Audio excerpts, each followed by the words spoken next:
Abiso mga kapuso, sensitibo ang kaundan sini nga balita. 45 anyos nga lalaki nga may dala nga kutsilyo nagtugas ang alarma sa barangay Ungka, Haro kagabi. Ini ang gintutukan ni Kim Salinas. Sa sining nga video makita ang isa ka lalaki nga nakaluwab sang puti nga nagataya sang kutsilyo sa iyang aliyog. Ginatinguan ni negosyar sang otoridad. Ang lalaki ang nagtugas ang alarma sa mga residente kag sa mga tao nga nagalabay sa mga lugar. Magluwas sa posible halit nga iya matugas sa iya kaugalingon. Posible man ini makapanghalit sa iban nga tao. Matapos ang halos isa ka oras, tiga yon nga narescue ang lalaki.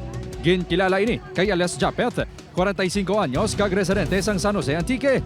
Gilayon ini nga gindala sa ospital matapos nakaangkon sang gasgas sa iya tiyan sang ginrescue. Sa investigasyon sang kapulisan, antes ang insidente, nagpautwas ang lalaki sang problema sini sa pamilya sa isa ka security guard sang pribado nga patio sa lugar. Sa pagpangusisa sa kapulisan sa mga himata sang lalaki sa Antique, may ginasoprer kuno ini nga kondisyon nga nagatukar ilabi na. Kun ini ang magutman, 3 pa lang ini kadlaw sa syudad kag nagatrabaho bilang construction worker.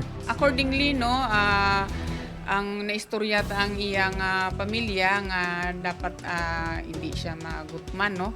Kag kay ti napabulong man gid siya kuno sang una pero tungod sang kapigaduhon hindi mamintinar ang iyang bulong.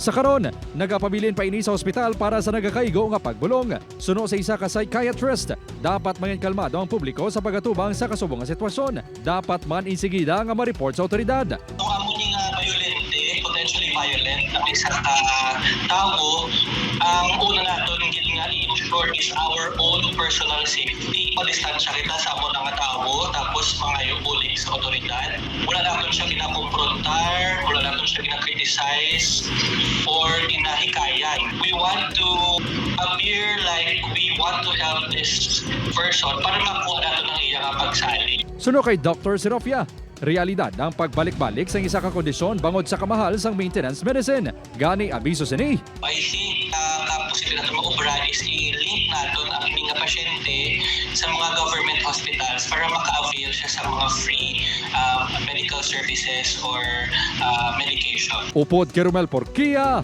Kim Salinas, 1 Western Visayas.